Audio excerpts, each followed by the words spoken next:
প্রিয় নারায়ণগঞ্জবাসী, আসসালামু আলাইকুম।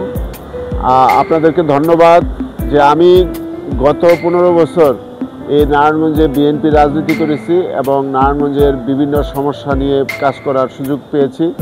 তো এই কাজকর্ম করতে যেয়ে, রাজনীতি করতে যেয়ে গত সরকারের আমলে আমাদের উপরে যে সকল প্রতিবন্ধকতা সৃষ্টি হয়েছিল এবং যে ধরনের প্রতিহিংসা আমাদের প্রতি চরিতার্থ করা হয়েছে, সেটার কিছু অংশ আজকে প্লাস টিভির মাধ্যমে আপনাদের সামনে উপস্থাপন করলাম। এটা যদি আপনাদের ভালো লাগে তাহলে আমার বলার সার্থক।